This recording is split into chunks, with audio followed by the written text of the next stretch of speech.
I like to start my interviews telling people that this is a place where you can curse as much as you want. I don't know if you're a very Hooray. cursy person, but I do curse When the a lot. occasion calls for it. Well, I enjoy cursing a lot, and and so we can all feel comfortable. We would like to know, this is something that we do with everyone. What's your most used curse word? Fuck. Absolutely. 100%. It's like, you know what? I literally have on my phone. Oh, where is it? My phone, for once, is not actually right next to me. There is a Tumblr post that I actually want to read out. If you just excuse me one second. Fine. I literally keep this in an open tab because I like to look at it. Let's see. It's a Tumblr post where someone asks favorite word, and the reply from Retroactive Bakeries is, it's good to have fancy, ornate $5 words like opalescence or intaglio. And it's good to have simple, practical words like smack or door or blaze. But the best word, the most important and most useful word is fuck. And I agree. Well, I mean, truly, vibes aside, it's a very versatile word. It is, noun, adjective, vish. You can do all sorts of things with it. It's just a good catch-all vehicle for feelings and communication. And you can become very precise and specific about your feelings with it. And I think that's great.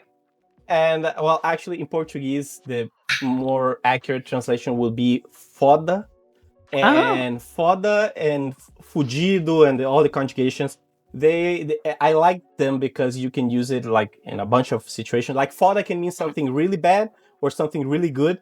Like you can say, oh, this book is foda. So this book is amazing. Or you can be talking about a bad situation and you could say like, oh, this was foda. This was bad. This sucked a bunch. Yeah. It's absolutely, I mean, it's the same way that like lately in English when people say, oh, that's sick, and they like sick approving versus like, that's sick. Yeah. Like, just, or just when I think about, I mean, this book fucks is like, a good thing. This book is fucked. Ambivalent, you could ambiguous rather. You could say like, this book is fucked is one way versus like, this book is fucked. Like, there's so much intonation and tone that you can layer in over it.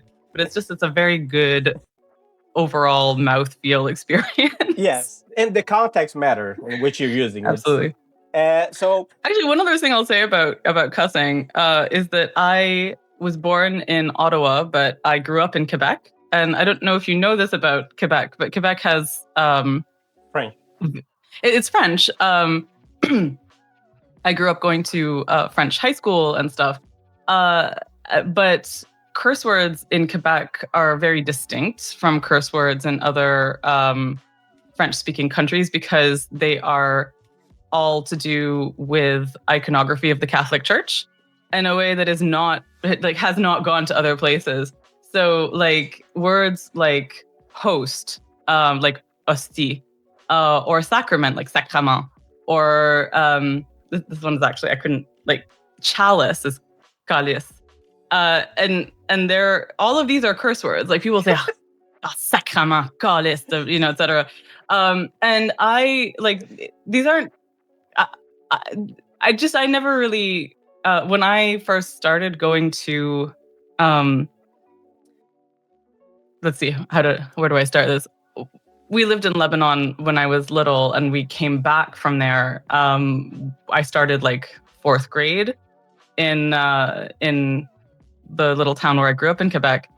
And I had a very, like, I spoke French from Europe. Like Lebanon was colonized by France. And so the French there is very European French.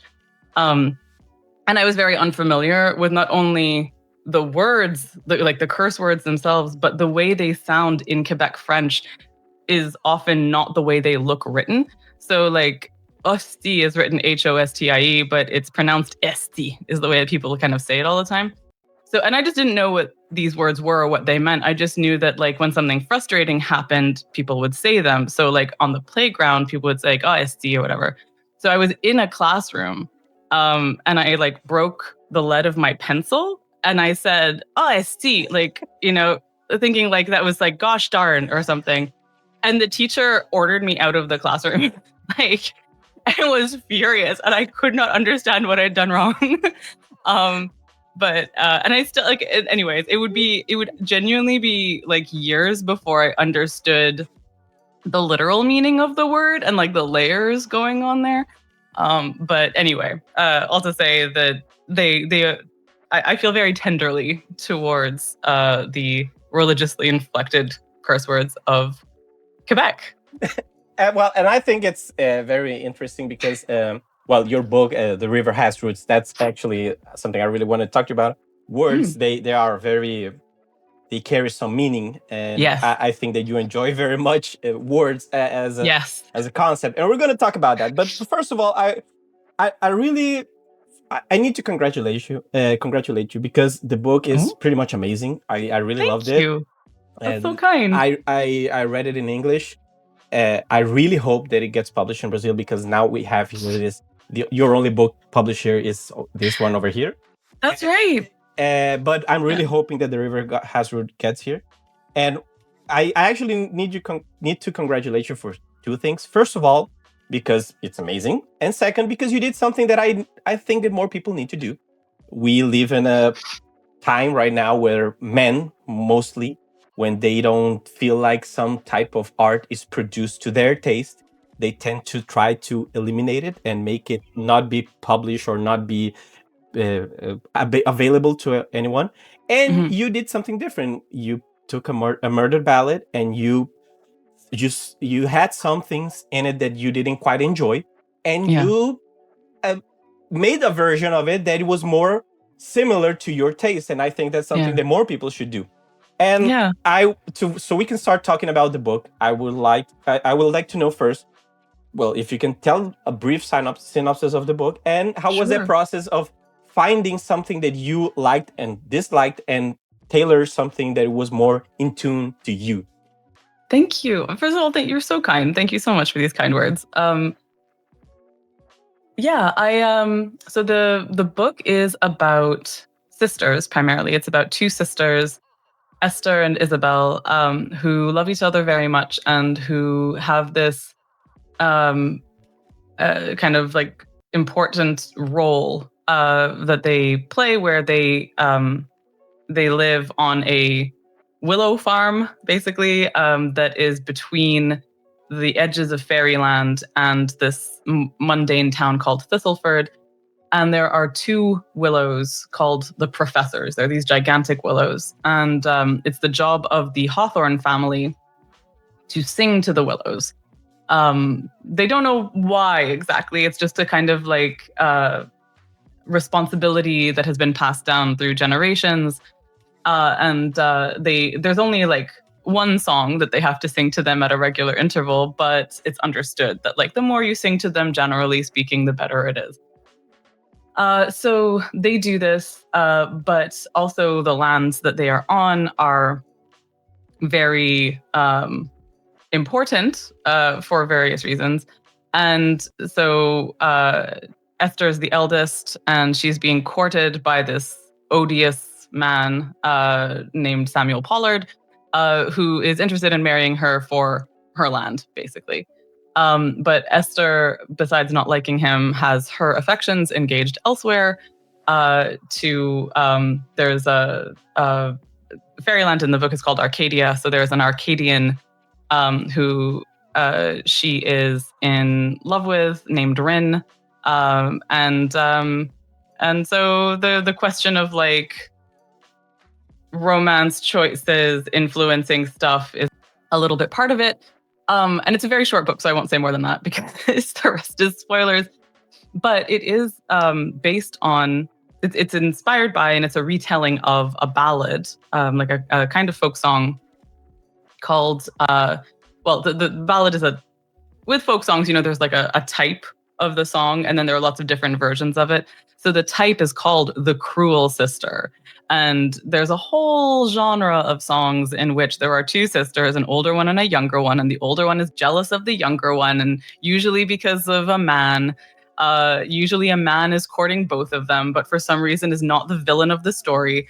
And so the elder sister ends up murdering her younger sister, and the younger sister goes through some transformations, and then she becomes an instrument that sings the song of her murder. And I love folk songs and I love ballads. These kinds of ballads where a murder happens get called murder ballads, very straightforwardly. And I just find them very like fascinating and compelling, and I love them. But the first time I heard this particular song was by Lorena McKennitt, and she has a song called "The Bonnie Swans." And as much as I found it fascinating and moving and interesting, I was also kind of irritated by it because I am an older sister and I have a younger sister. I'm the eldest of four, and so there's my sister and two brothers. And I love my sister, like just very uncomplicatedly and straightforwardly. Like a lot of, I mean, I love all my siblings, but my sister and I are very close. We are like, she is, you know, to say my best friend doesn't really even come close to it. She is a part of me. I am who I am partly because of her in a lot of ways. And I just, it annoyed me that it has been a kind of long running thing in my life that whenever there are sisters depicted in media, they're usually at odds in some way. They're usually, you know, in competition or jealous of each other or having like, just like we know they love each other, but despite, you know, how annoying they are or whatever. And I would always just be like, that's just not my experience of having a sister. My experience of my sister, who admittedly is the best person in the world, so it's pretty easy for me to have this experience. Like, sorry to everybody else, but my sister is just objectively superior. So she's just so great. But the thing is that I just love her so much and feel very protective of her. And the idea of like, you know, murdering your sister for a man is just so obnoxious to me. So, but there are loads of things in the ballad that are like really mesmerizing as like strange magical happenings. And so I just wanted to like basically like write fix it fic for a ballad. You know, I wanted to engage with the material of it, and as you say, you know, take the things that I liked about it and see if I could make a story that felt more fulfilling to me or that said something to me about my life, essentially. And the result was the book. Yeah. Well, like I said, the book is amazing, and I do hope that it reaches Brazil because I'm sure the Me Brazilians too. are gonna love it. I'm pretty sure. I would love to go to Brazil so much. You should come. You should. I really, I like, I have, there was during the pandemic, there was a, Relampeio. yes. I saw it. Yeah. Yeah. So I just like, you know, I have an ancestral family connection to Brazil, and that my great grandfather went from Lebanon to Brazil and lived there for. You have like a larger Lebanese population in Brazil than in Lebanon. Yeah. I think I'm pretty sure it's like by an order of magnitude. Like there's been so I mean, part of me wants to, you know, have that. I would love to like make contact with that, you know, connection and stuff. But also just generally, like I've never been to South America at all, and I would really, really love to get the opportunity to go and experience all this weather that you're talking about. This warmth, sunlight, the sea, amazing. I would love that. Well, I'm pretty sure the Brazilians are gonna love it, and your book was a big hit over here. Well, it was a big hit all over the world, but here people really loved it. You.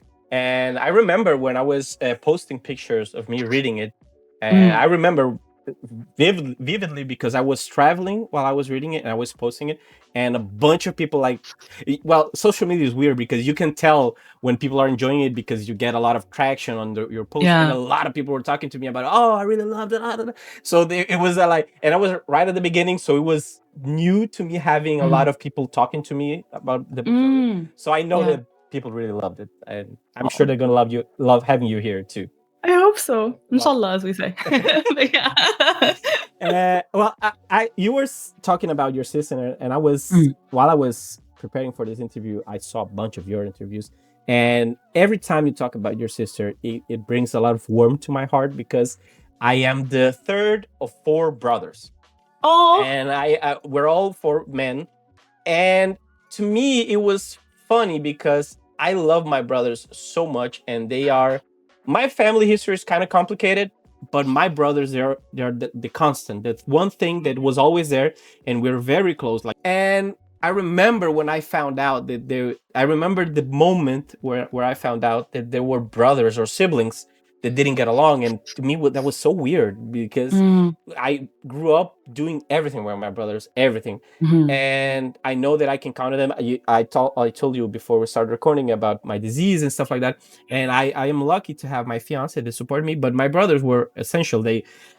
I needed a computer. My brothers helped me get the computer. I needed, they watch all my stuff. They share all my stuff, and to me that's so important. And they support me with everything I do. And to me, hear you talk about your sister was very special because of that. And I was wondering all the time because I think it's more common or more easy. I'm not a writer myself, but I'm assuming that it's easy when you're telling a story to go the more vanilla route about a romance, like a boy-girl romance or a couple romance. And in here you have the romance, but that's not the focal point of your book. And I was wondering when you were telling this story, if you had at any point like to hold yourself to not go too much between the story part, and how was it to, I don't know, like to give that emphasis because, well, you have this close relationship with your sister, so it's maybe normal to you, but I don't know if telling the story is normal as well. Oh, you're absolutely right. Like you've completely put your finger on it.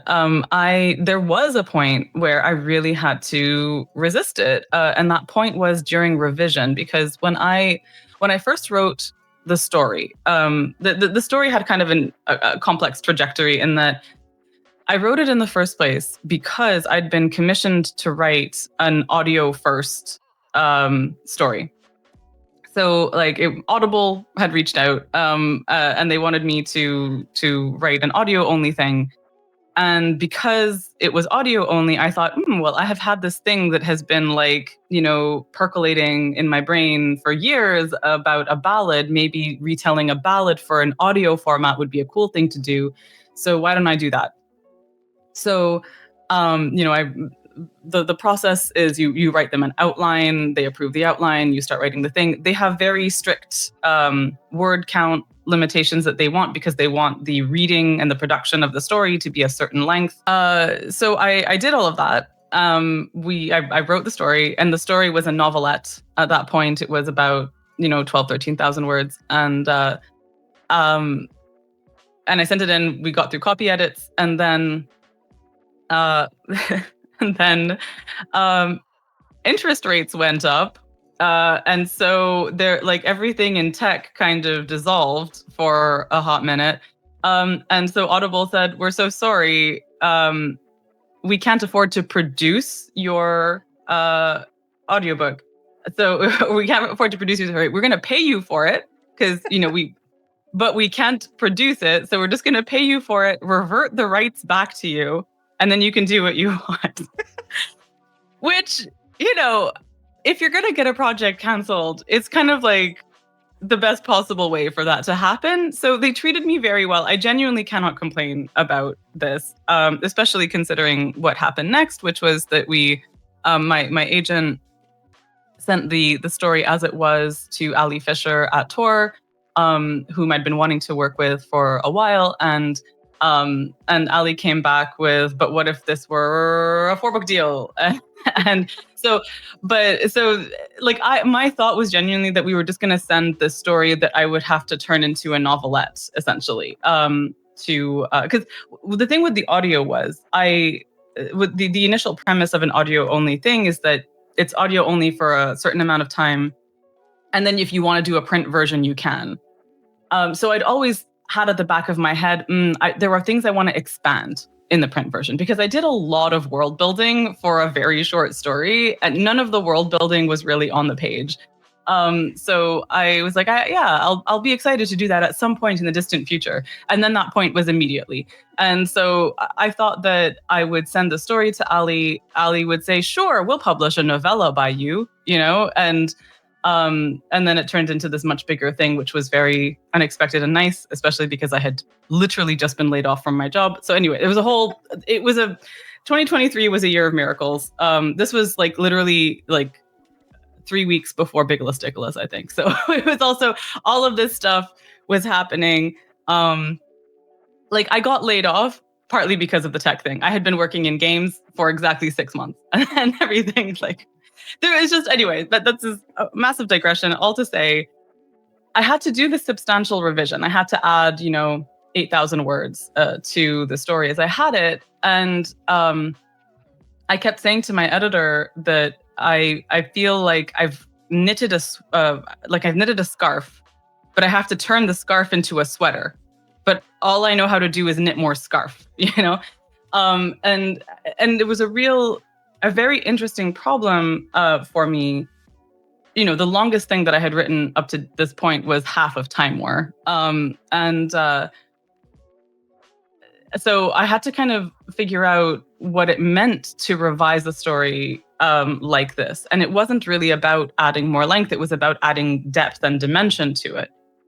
And the easiest thing that kept suggesting itself to me was to put more of Esther and Rin's romance on the page, right? And partly because that's what ballads are a lot of the time. Like ballads are so often about like tragic love, disappointed love, love that bittersweetly conquers something because the vines that grow from the graves of the dead lovers twine together afterwards, like all of that sort of thing. And I really had to resist that. Like I kept writing, this has never happened to me before. I talk long and I write short. So the idea that I was like writing like hundreds and hundreds of words and throwing them out was something had never happened to me before, but it's what was happening because I kept writing exchanges between Rin and Esther and just being like, this is wrong. This is wrong. It is changing the shape of the book in a way that I don't like. And because I liked the novelette version very much. And I was trying very hard to preserve the things that I liked about it while fundamentally changing its shape, which is thematically exactly what happens in the book in a lot of ways. Trying to preserve the essence of a thing while changing its shape is relevant. But ultimately, I kept having to reorient towards the sisters and to reorient towards their relationship. And what I found was as much as my initial spur for the project had been, what if I just tell a story about sisters who love each other? Like, what if that is actually the core of the story? I did need, and because I was trying to, change a narrative from like, oh, sisters just basically hate each other, except that they kind of grudgingly love each other. I think I had been not letting myself touch the ways in which there can still be like deep pain in these like loving relationships. That can be explored and stuff. And I remember the moment that I realized how I was going to fix the book, because the revision was so hard. I was truly, truly wrecking myself over it. And it was hard for many reasons. I mean, it was hard from a craft perspective, but it was also very hard because of genocide. And because I was, I mean, there were lots of things about this book that were difficult. One of them, like there's a lot of death mixed in it, in that I mean, it's dedicated to my sister, but also to my harp teacher, Assim, who died in, was it 2021? I think, when I was like just first conceiving the story. And I had really had it in my head that I would be able to show it to her because, harps would be involved. And she was always very supportive of my writing. And she passed away, and she'd been sick for a while, but I mean, she passed away during COVID as well. So there was all of the attendant like difficulty of being able to visit her and stuff. And just like the sense of like lost time and waste was always there. And part of that grief. And so there was that already, but then, I was writing it kind of while grieving my harp teacher, and then revising it in a post October 7th world, while listening to a lot of Palestinian folk music and, seeing horrors every day. And, it's hard to say this is worse than the horrors, but it's a little bit in that, like, also seeing just the blank indifference of people who claim to care about me, or not even blank indifference, sometimes the outright hostility of people who claim to care about me, towards, people who look and sound like my family and stuff like that. So just, there was a lot of that as well going into this. But I remember where I was when I figured out how to fix the problem, which is I was on a walk. I was near my parents' house, which is in like the countryside in Quebec. And I was actually very near a river as it happened. And I just remember like being at this bend in the road and stopping because I experienced this like full body shudder of understanding how I was going to fix this. And it was going to be by putting a very autobiographical moment from my childhood with my sister in the book. And the understanding that I was going to do this very vulnerable and intimate thing, and that it was going to be at the very heart of the book, was what finally kind of made it crack open and be something that I could fix. I also read it all out loud. That was like another way of fixing it, that my partner is entirely responsible for, because while I was banging my head against the revision at one point, he was like, "Why don't you just do what you tell your students to do and read it out loud?" And I was like, "No, that's a terrible idea. Why would anyone say that?" And then, it turns out it's really good advice that I've been giving students for years. And I will continue to say, read it out loud, and you will understand what's wrong with it and how you have to fix it. But anyway. And now you have evidence that it works. Yeah, so exactly. Exactly. You have the metaphor. And yeah. Well, actually, I'm going to have to confess that this was a very hard interview to prepare for, because I'm going to say what's in my mind. Maybe later I edited, but yeah, I think that you're a very interesting person, and you talk about so much stuff that I really wanted to hear you talk, and you said a bunch of them now. So I have like 5 different questions, but I'm gonna skip some so I can keep on track of what. Listen, I am a difficult person. There are ways in which I am a difficult person and a very easy person to interview, which is if you ask me a very simple question, I will answer it with 15 minutes worth of rambling. That's amazing for me. And so I love that. I really do. So, please feel free to redirect me at any point also. No. I to be honest, I think that a lot of writers are similar. And in that we all have ADHD. Yeah, I maybe because you have no idea how many times writers have apologized to me because they tend to go talking about a bunch of. But that's what I want. I want you guys to do that. I really do. Awesome. So you were saying, I'm going to read a quote of yours that I heard in a podcast, and I thought it was very touching, and I wanted to hear your thoughts on some stuff. I'm going to quote you. You said, "Taking fear in your storytelling as a signpost towards where you need to go next." That's something you said on a podcast. And it really made me think, because I started recently writing for a geek website, a small geek website here in Brazil. I'm learning to write. I only wrote like 4 pieces, like review, opinion pieces, stuff like that. Yeah. But I've been really loving it. I feel comfortable talking about complex stuff in that type of form. And but I do feel often that when I start to write about uncomfortable things, intimate things, I tend to delete a bunch of it because I have a hard time talking about myself, opening about my stuff sometimes. And some of them I have no issue. I don't know why, but some of them I do. And when I heard you say that, I kept thinking about it because I feel that your books, and especially this one, it's pretty semi-autobiography. You talk about your experiences, your sister, your teacher. I know that you play the harp, your sister plays the flute, you both sing together as well. And so I feel like it's very close to you in many ways. And I wanted to understand what's the process like of talking about yourself and about your experience in such a way. And if the fact that you're talking about yourself in a fantasy or science fiction setup, it makes it easier or harder? Oh, that's a really good question. While I think about that with one part of my brain, can I scratch an itch with the other part and just ask, what podcast did I say that on? Because what a clever thing for a person to have said. And I'm just, I do sincerely believe it and stand by it, but I'm so curious. I'll tell you right now, I was listening to that podcast like 4 days ago. It was, this is Book Reviews Kill, I think it is. Oh, cool. Yes. I don't Evan? know.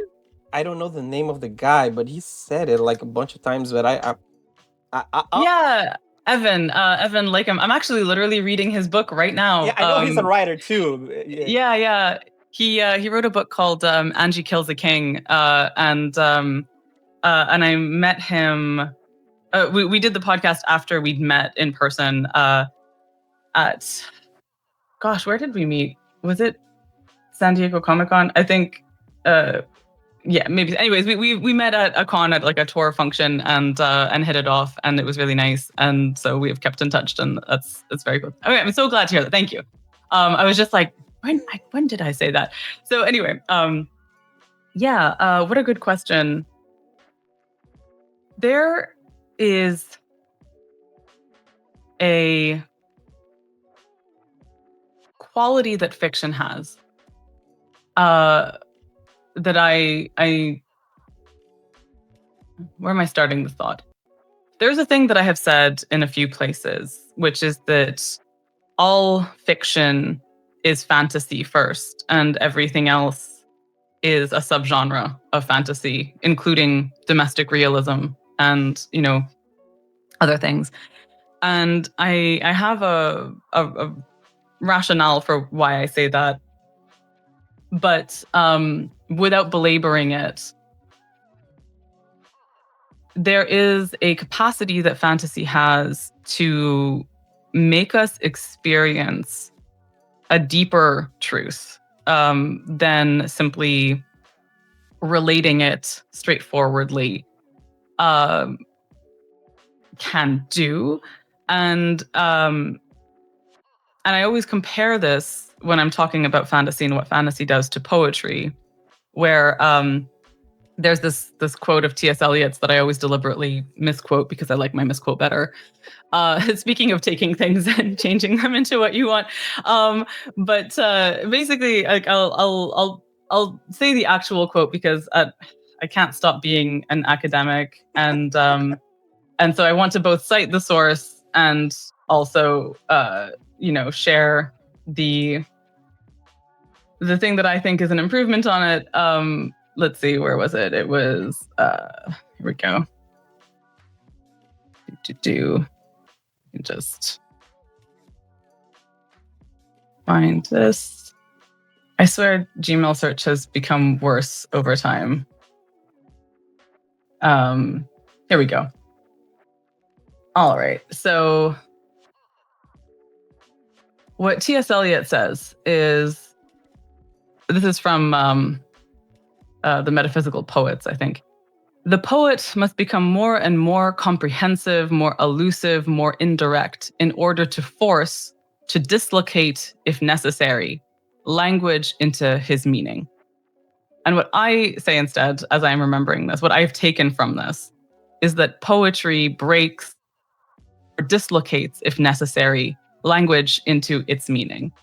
And the reason that stays with me is because I think that this is what poetry does to language, I think fantasy does to reality, and that fantasy breaks or dislocates, if necessary, reality into truth.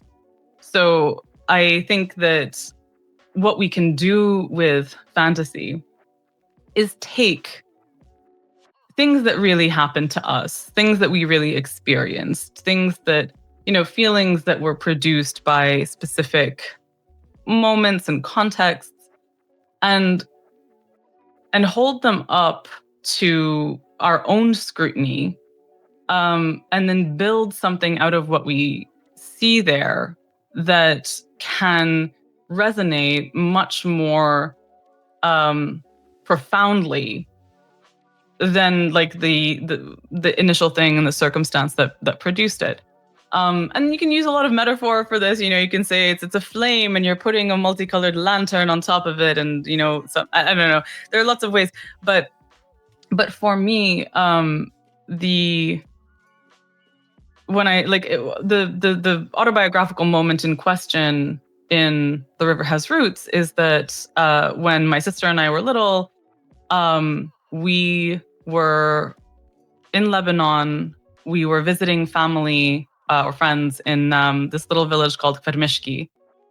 And we'd never been there before. I was 7, she was 5. Everything is so much bigger and new and strange and unfamiliar. And we got lost. And you'd think how can you get lost in a tiny village that if now as an adult, if I were to go to Kvermishki, I could probably see the whole circumference of the village from a hill just outside it.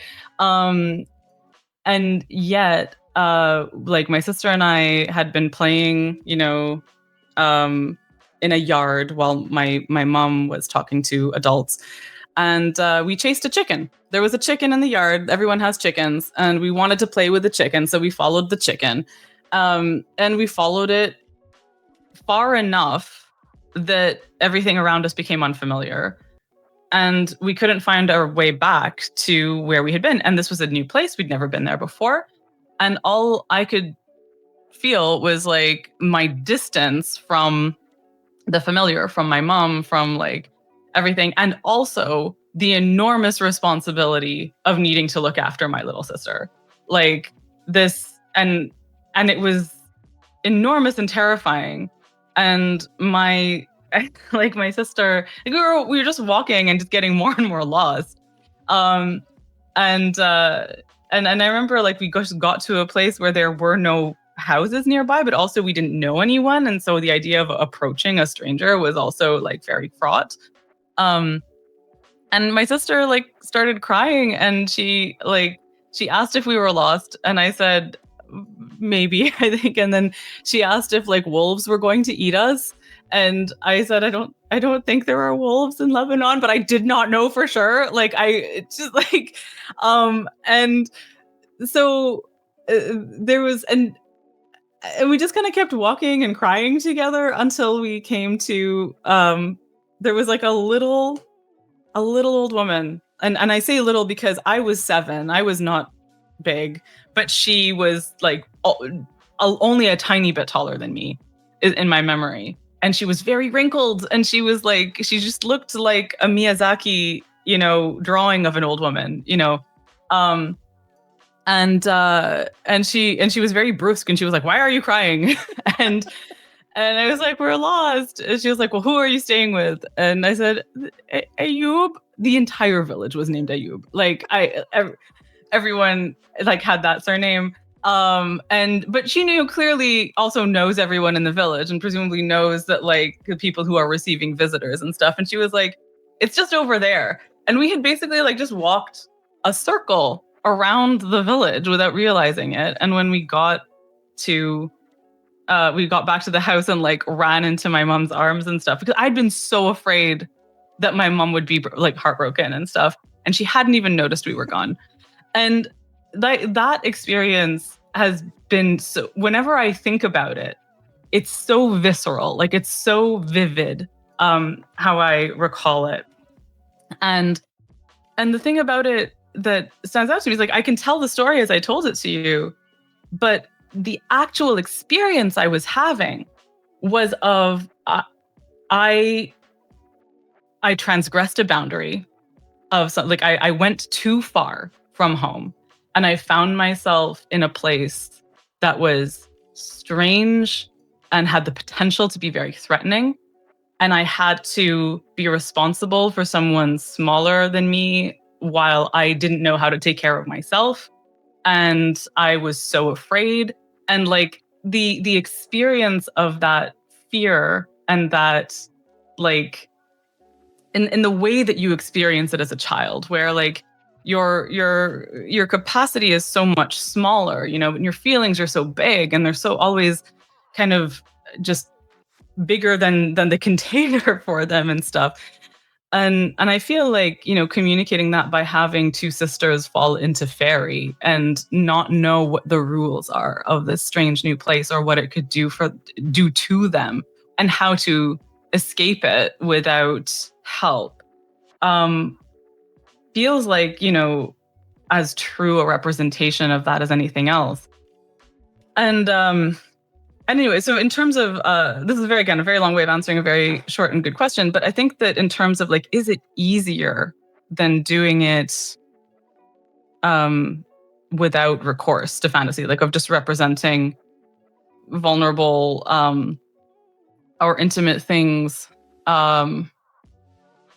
I think there is a degree to which it's easier because you are making, you are treating those moments of vulnerability as material to do something else with. Like I know that I myself am feeling those things, but unless I come out and tell you that these are actually things that happen to me and stuff, they should be able to function on the page as their own thing.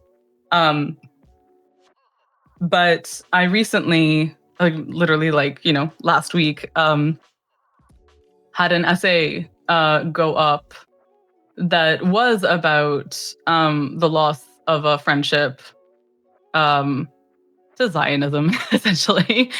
And it was how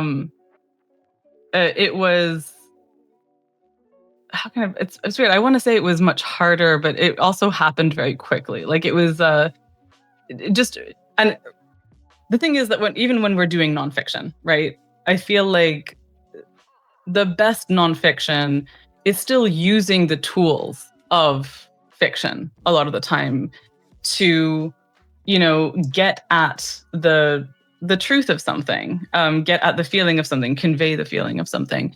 And it's much slipperier and more difficult to do with nonfiction because you are also making a claim to the factual truth, right?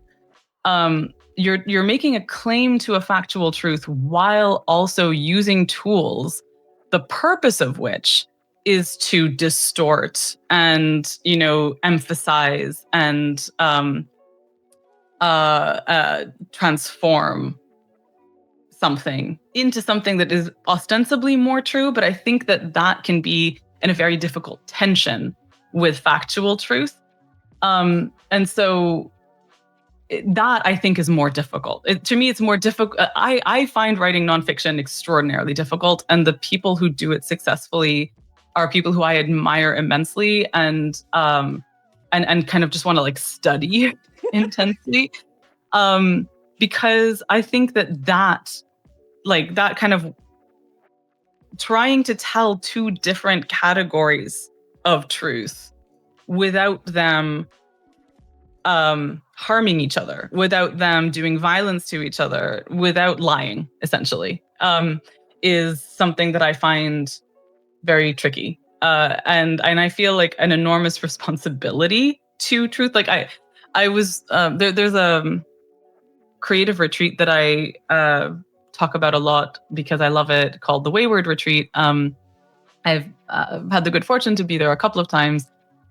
And their application process is one of the most beautiful and kind application processes I've seen. It is very short. I hate anything that is paperwork. This does not feel like paperwork. One of the things they ask is something that I think is a wonderful exercise for any creative person to do, which is tell us why you make art in 6 words or less.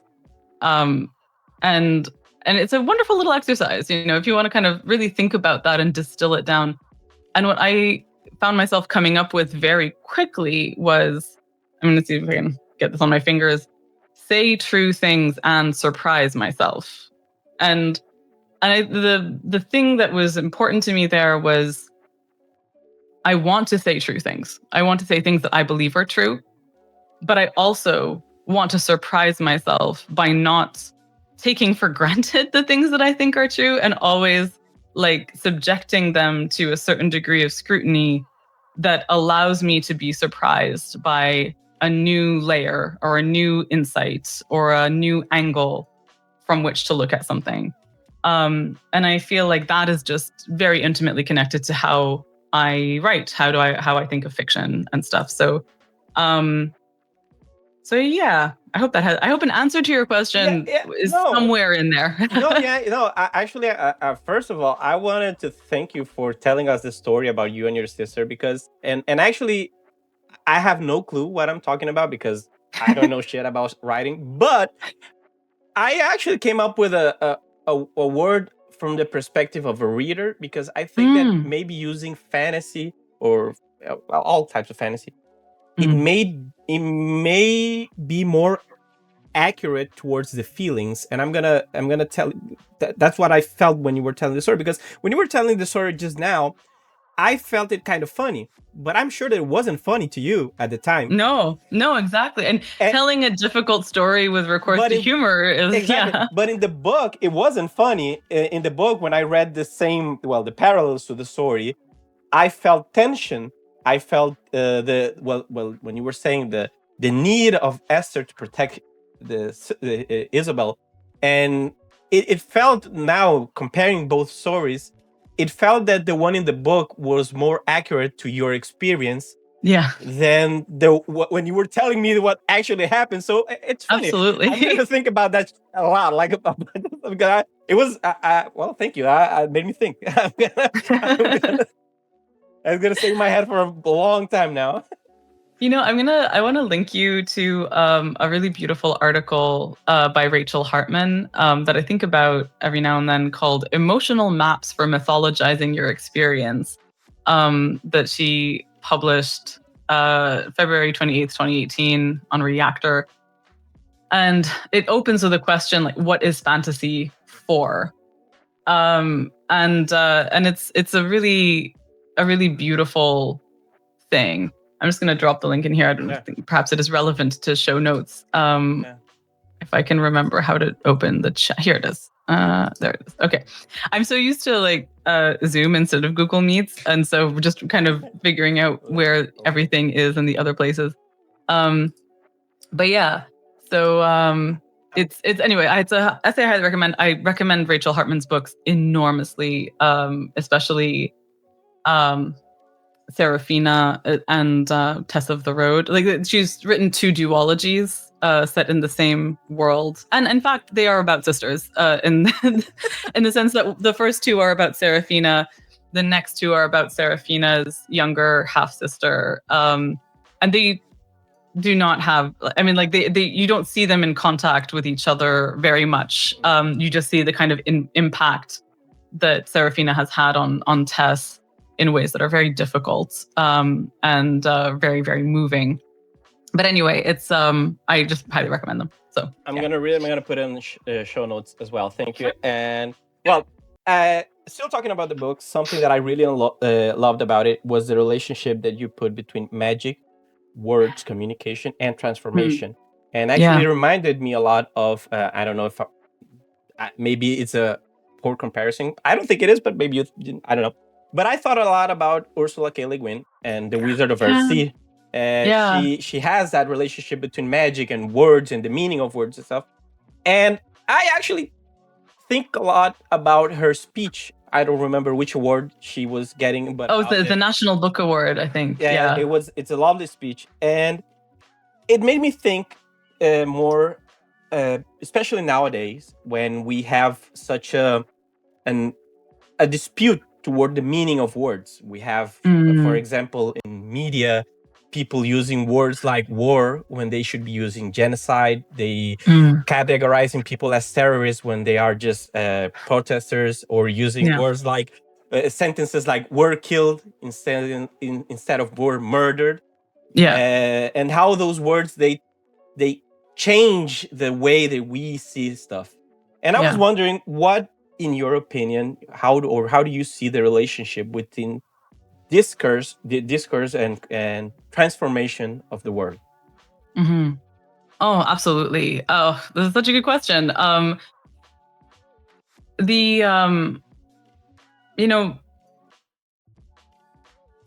There are things that we take for granted that I think can be shown to us as unfamiliar. Like, we can kind of take stock of how much we take something for granted when we append the words that I'm going to use right now. So this is something I say a fair amount. Language is a technology, right? If you say that a thing is a technology, you are sort of recognizing its constructedness, recognizing its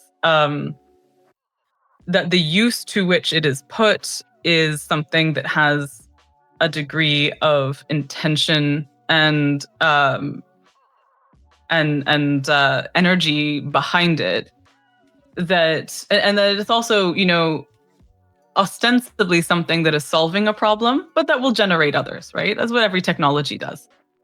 And there are certain things that I always want to kind of say, this is a technology about, when I want to highlight or underscore, even those words like highlight, underscore, different dimensions of it, the power that a thing has that we have lost touch with, because we have come to look at it in a certain way, and we need to defamiliarize it, so that we need to break or dislocate, if necessary, it into a different meaning. And so I say language is a technology. I also say that novels are a technology. Journalism is a technology. All of these things develop in order to solve a certain problem, and then can be used, can be weaponized, can be directed against the thing that they were ostensibly there to, fix or ameliorate in the first place. So, language that is supposed to help us communicate with each other becomes a means of breaking down communication between us.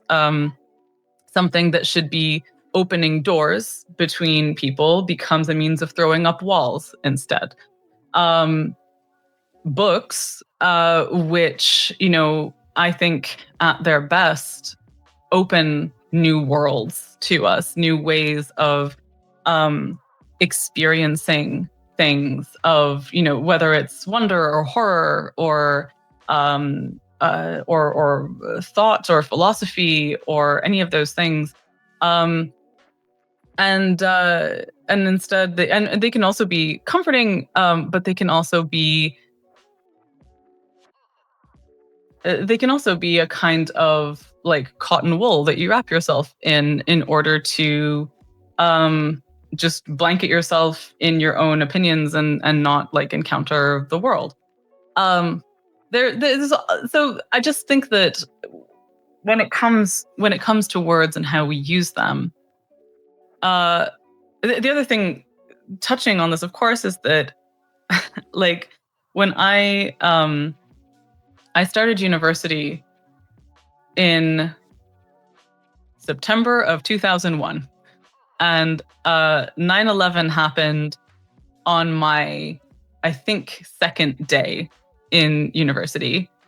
And I remember I learned about it because I was at a payphone, because we didn't have cell phones. I was at a payphone calling my mom to organize how I was going to get picked up after class, because I was 16 and couldn't drive yet. and and she said, "Did you hear about the Twin Towers?" And I was like, "What? No." And then like learned about it that way. And then it was a subject of like every philosophy class. Like I was taking, 1100 philosophy, and this, I became very aware that in class, in university, my attention was being drawn to this enormous thing that was happening, specifically so that I could read between the lines of newspapers, so that I could scrutinize text, so that I could have a foundation of like logic and clarity and understand arguments, manipulation, propaganda, and stuff like that, with reference to this enormous real thing that was happening. And I, was a teacher for several years in a university setting, and also felt like it was this kind of sacred trust to teach people how to read, and how to read things against their grain, and how to read things in a way that, doesn't just take for granted what you are being told, but kind of like looks deeper at how you are being told it. What is being done to you when you're reading? And I think that we're in this place right now where not only, the idea that words have been, abused and misused and stuff for a very long time. But obviously George Orwell has, written a definitive essay on how words get used in these ways that obscure their actual meaning and transform things in other ones. But because we're in this moment right now where large language models exist, and people use things like ChatGPT or whatever else to just generate text at them, we're in this very terrible and frightening moment, I think, where it's not only the meaning of words that is in question in terms of terrible headlines in the New York Times, double standards between how the war in Ukraine is being reported on versus what Israel's doing in Palestine, the way that Russia is occupying Ukraine, but Israel is just changing the map of Gaza. It's just, I wonder, so all of those things, you can look at and see double standards. But a very different and more frightening thing to me is happening in that the ways in which people are relating to dead text, to text that is not actually, generated by a thinking, thoughtful person, but is instead generated by your need, the yawning need that a person has to be affirmed or just spoken to, a kind of deep loneliness or something like that. And that it's text is what I see happening there is it's like people have an open wound that they are inviting infection into. You have this pain, this loneliness, this sadness or whatever, and you turn to a machine that is going to spew at you what you think you need, when actually what you need is a person who will, with training and skill or love or friendship for you. And that's terrible. That feels like a worse violation of the technology of language that we have than a thoughtful person using language to tell lies. It's truly devastating to me because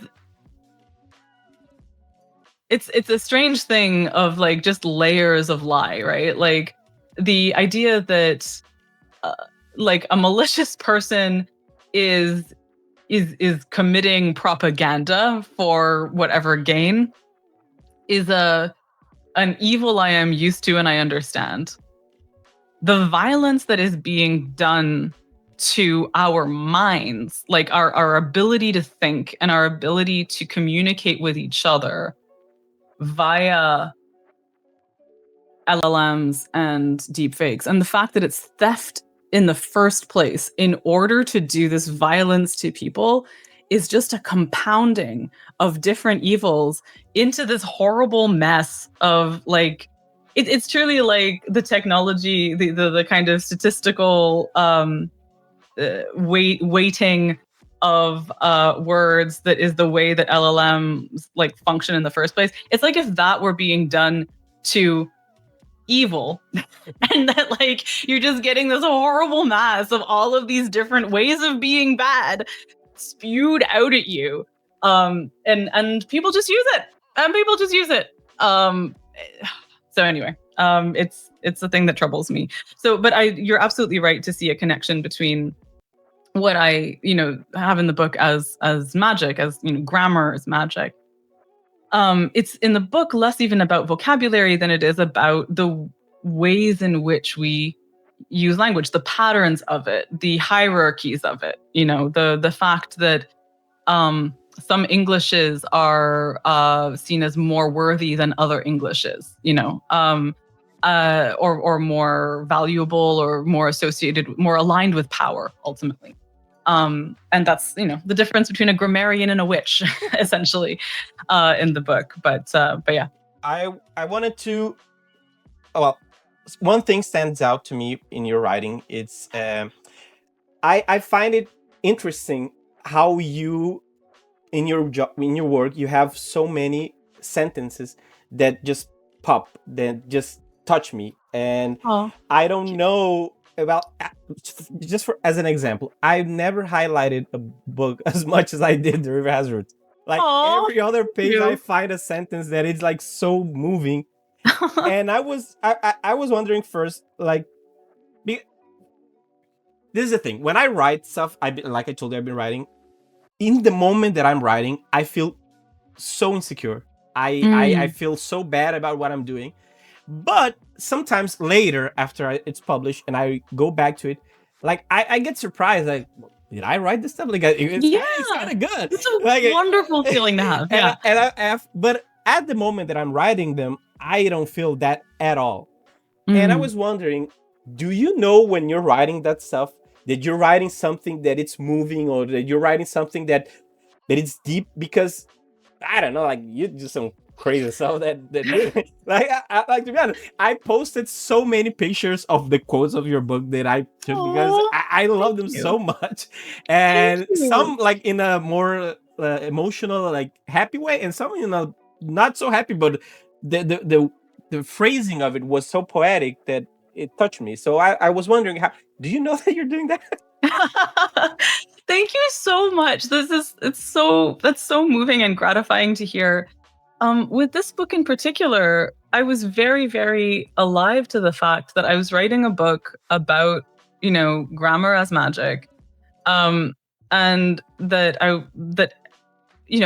if the language was not going to be up to the task, then there would be a sad despair. The last thing that you want is for a reviewer to encounter your book and be like, well, it has an ambitious take on magic. Unfortunately, the prose does not live up to blah blah or whatever. So there was an awareness that the unit of the sentence had to be functioning at a certain level, like that every sentence had to kind of be communicating a certain thing. This is also partly the work of shorter fiction. At the length of a novel, I think if sentences were the unit of conveying meaning to the same extent, it would be exhausting, right? When you're reading something much longer, at least this is my experience of reading it. And, you know, who knows? I'm daily understanding more things about how the ADHD with which I have recently been diagnosed structures my experience of a lot of things. I saw recently someone did some test about how a neurotypical person's gaze moves across a page of text. And it's a pretty linear thing, you know, from left to right if you're reading in English and so on down the page. A person with ADHD's eyes move across the page chaotically, apparently, which when I saw the diagram, like just the difference, I was like, oh, that is, I guess that is how I read, I guess. So anyway, but my experience of reading a novel is that, you know, if it's a long book, I'm not reading it to be dazzled by every sentence. I am reading it to kind of inhabit the world to a certain extent, depending on the novel. Lots of contextual things here, but just the fact of the length of it means that if like that, there's a great deal of text of like he said, she said, they said, you know, they sat, they moved, they blah blah blah. There's text that becomes invisible, right, because of the repetition and because of the length. With a shorter text, like whether it's a short story or a very short book, I do think that the fact that there are so many fewer words means that the words are therefore more noticeable and means that therefore you want to make everyone count. You want to make every word, every sentence be load bearing in a way that they don't have to be in a novel. So there is that aspect to it. But the other aspect to it is that when I am writing, and this has always been the case, not just for The River Has Roots, the degree to which I am editing every sentence as I am going on is something that I have noticed is not necessarily typical of other writers. Like, or rather, this is like a bifurcation. Like, there are lots of writers who, you know, can write a whole draft of something and then know that they're going to revise it and revise it again and revise it again, like they are, you know, making a knife, you know, like just layering and layering and layering it, and making it sharper and sharper, draft by draft. The only way that I know how to do things is to do that with every sentence. So, which is why I write very short things. It's exhausting. It's like the difference between the way Max writes and the way I write was something that we kind of had to become aware of when we were writing Time War, because Max writes almost exactly 4 times as fast as I do, which we figured out because the way of writing Time War was that like one of us would write the letter and one of us would write the situation in which the letter was being received. So we're always writing 2 different things at the same time.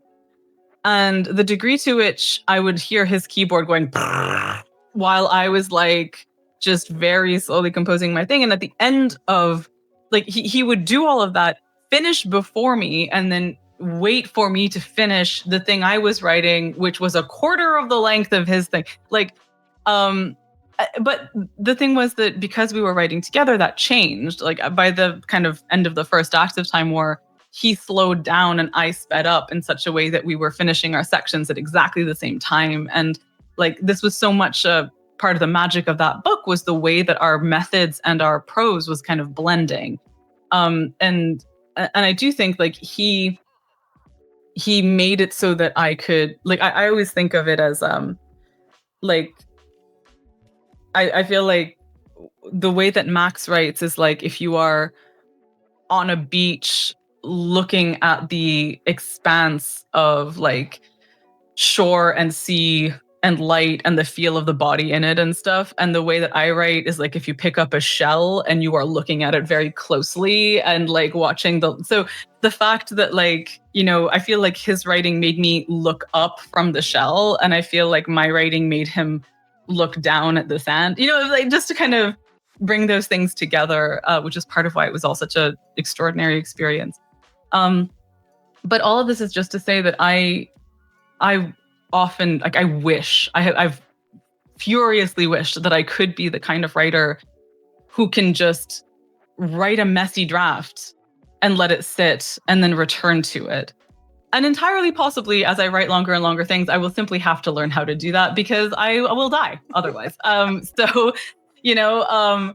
But in this case, it really was like, I often feel like I can't move a sentence until the current sentence feels right.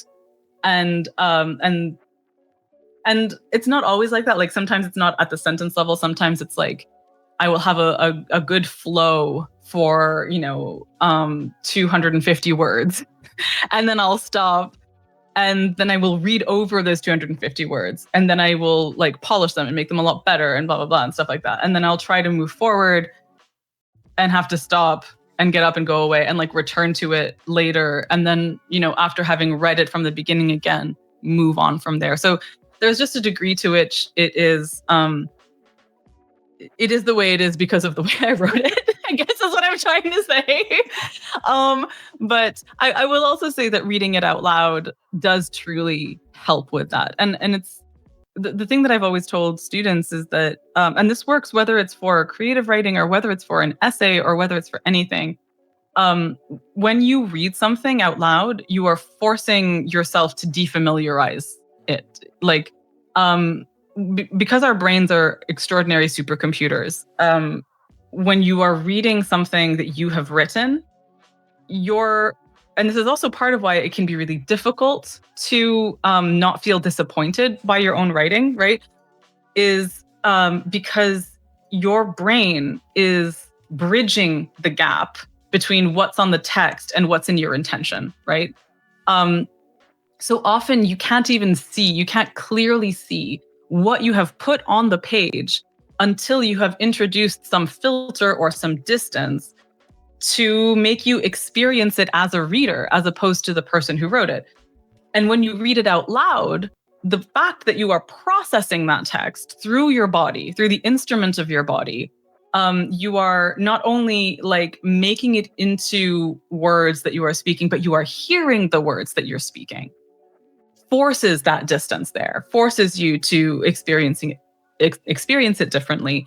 And that allows you to then access the kind of editing brain, reviewing, revising brain that otherwise is just kind of tangled up with your writer brain.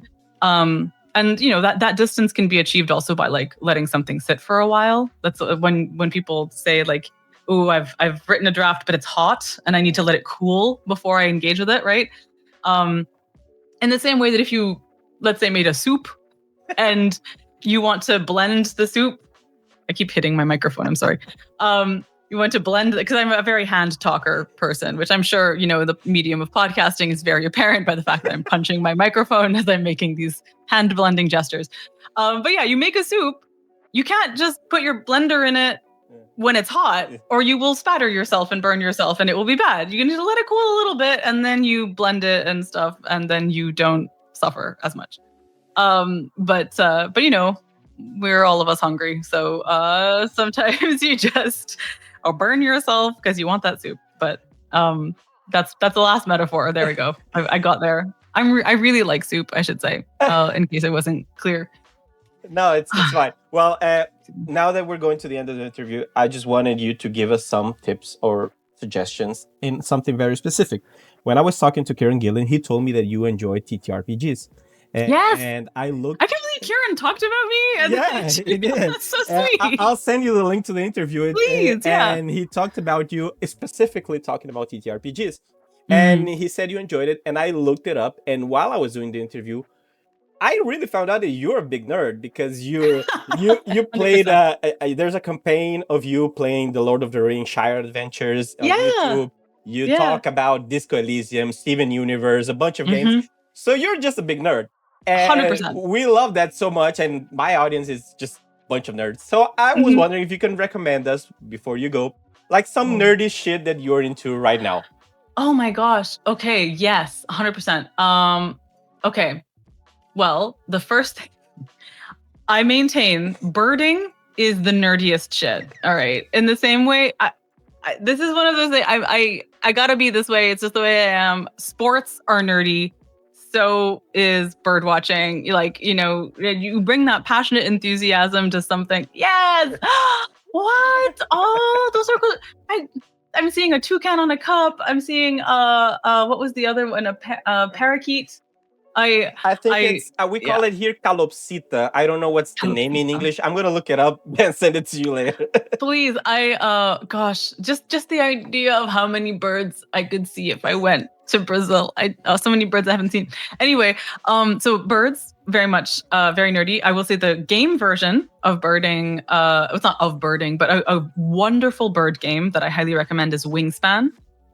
Which exists both as a board game, which it was originally, but also there's a digital version that is the only one I have played. I have the board game. I have not yet persuaded a physical group of people to play it with me.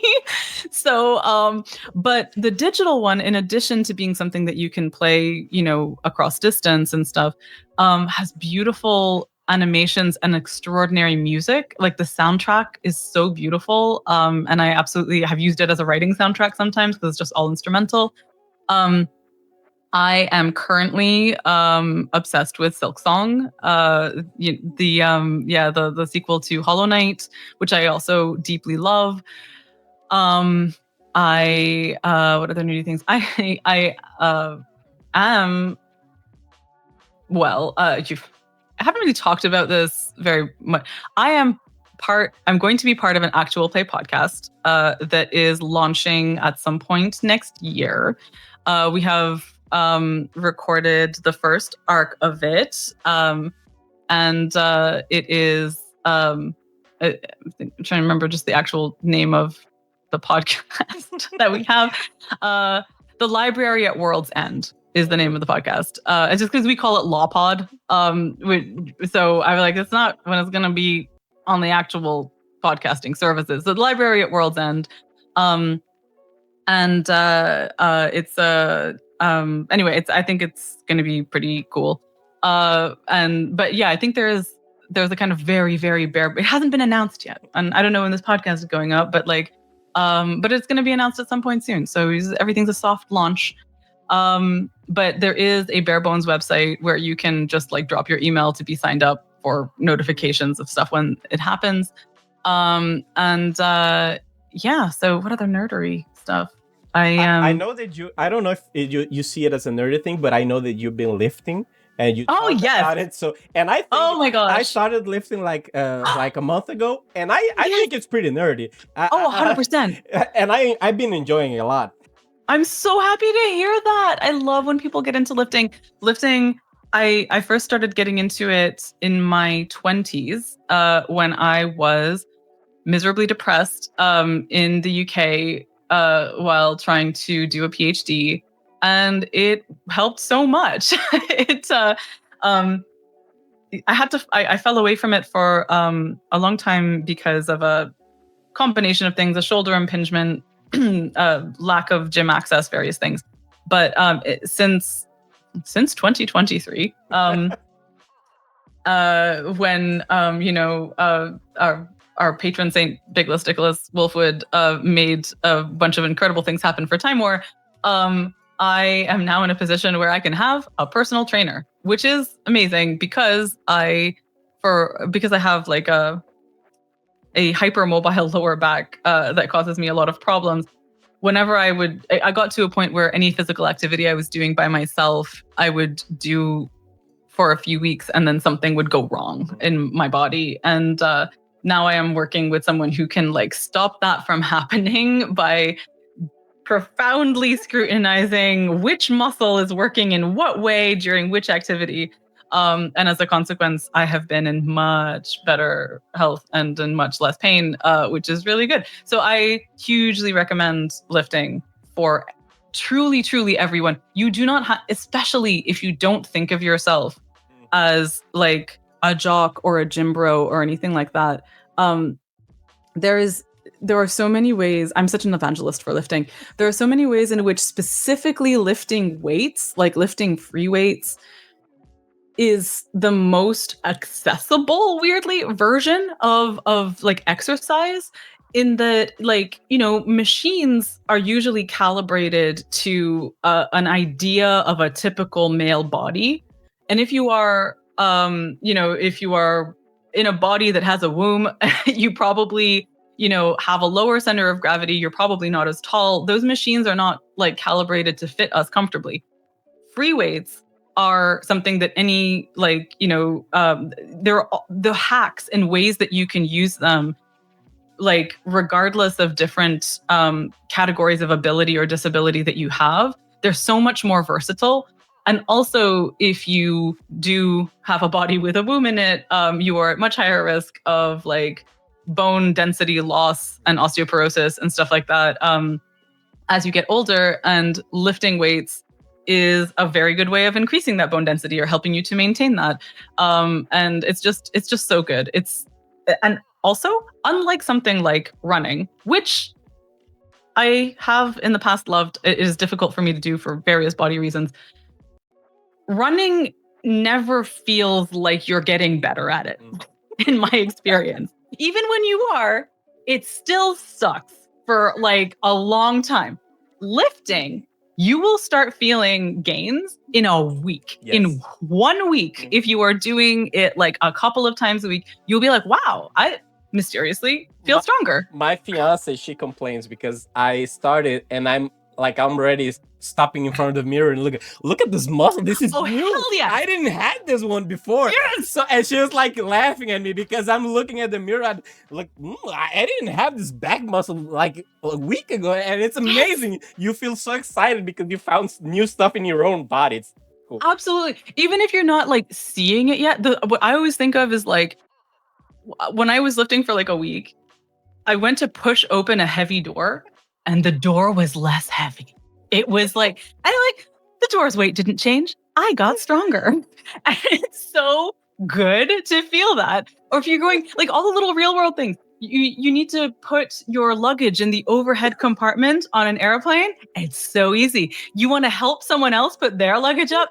Even better. Like, it's so good. I get to feel helpful on trains. I will say also, like, I live in tank tops now. I just like, I like the way my shoulders look. And also I'm just so warm all the time.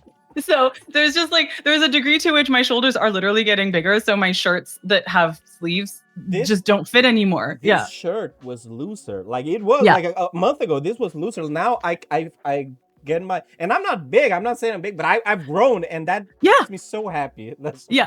There are such funny memes about like people who lift and the way that their clothes no longer fit them and stuff. And it's because, again, like even sizing in clothes, sizing in like fast fashion and stuff tends not to take into account the way that your body changes when you're lifting. So like for women in particular, if you're getting jacked shoulders and a bigger butt, but like, it's anyway, like things are just gonna fit differently.